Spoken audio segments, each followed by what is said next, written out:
காரிய வெற்றியை தரக்கூடிய காரிய பொடி, அந்த பொடி செய்கிறத பற்றி தான் உங்ககிட்ட விளக்கமாக சொல்ல போகிறேன். அந்த பொடி வந்து நீங்கள் வீட்டிலே எளிமையான முறையில் செஞ்சுக்கலாம். இந்த எல்லா காரியத்தையும் இதை வந்து வெற்றிகரமாக நடத்தி கொடுக்கும். இந்த பொடி நெத்தியில் வச்சுன்னு போனேன் நான் சொல்கிற மாரி செஞ்சிங்கன்னா உங்களுக்கு வந்து இந்த பொடியை வந்து வீட்டிலே தயார் பண்ணிக்கலாம். நீங்கள் என்ன பண்ணுறீங்க, மருதாணி இலையும் அந்த விரை இருக்குது இல்லையா, மருதாணி விரை, அந்த விரையும் வேணும். அந்த விரையும் பறித்து எடுத்துக்கங்க.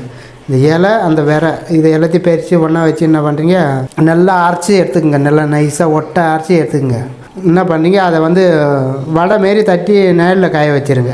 ஒரு இலை வாழை இலை கீழே வச்சு கூட அந்த வாழை இலை மேலே தட்டுருங்க. நல்லா கனத்தையாக இருக்கணும், நல்லா பார்க்கறதுக்கு பெருசாக இருக்கணும், நல்லா கனமாக இருக்கணும், நல்லா இந்த கையை அகலத்துக்கு இருக்கணும், நல்லா ரவுண்ட் ஷேப்பில் நல்லா வந்து கனமாக தட்டணும். அது காஞ்சி முடிஞ்சதுக்கப்புறம் என்ன பண்ணுறீங்க, நீங்கள் வீட்டில் படைக்கும் போது மருதாணியை தட்டி வடை தட்டி காய வச்சுருங்களே அடை மாரியா, இதில் வந்து தாம்பல் தட்டில் வச்சு இது மேலே கல்புரத்தை கொளுத்தி நீங்கள் சாமிக்கு தீபாரதனை காமிக்கணும். சாமி படைக்கிறீங்களே வெள்ளிக்கிழமை செவ்வாய்க்கிழமை அந்த டைமில்.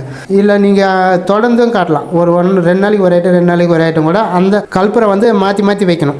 இந்த வேடம் கறி எரிஞ்சு போன மாரி இருக்குது இல்லையா, அதை விட்டுட்டு தள்ளி வச்சு மறுபடியும் தீபாரதனை காமிக்கணும். அதே போல் அது பூரா அது போல் வந்து கல்புரத்தால் எரிய வச்சு அதை அந்த வேவற மாரி ஆகணும். ரொம்ப வேவாது, கொஞ்சம் கருப்பாக இருக்கும். அது அந்த கல்புரை எரிஞ்ச உடம்புற கறி மாரி ஆகிடும். அது போல் அது பூராத்தையும் ஆகட்டி அதை என்ன பண்ணுறீங்க, சுரண்டி ஒரு ஏனத்தில் வச்சுக்கிங்க. வச்சுக்கின்னு நீங்கள் என்ன பண்ணுறீங்க, எப்போ எல்லாம் வெளியில் போகிறீங்களோ அந்த ரவுண்டு அந்த பொடி எடுத்து நெத்தியில் இட்டுக்குன்னு போனீங்கன்னா உங்களுக்கு வந்து காரிய வெற்றி தரும். நீங்கள் எந்த காரியமாக போகிறீங்களோ அந்த காரியம் வெற்றிகரமாக நடக்கும். நீங்கள் நான் சொன்னபடி செஞ்சு உங்களுடைய வாழ்க்கையில் வளம் பெற்ற நிலமறையும். நன்றி, வணக்கம்.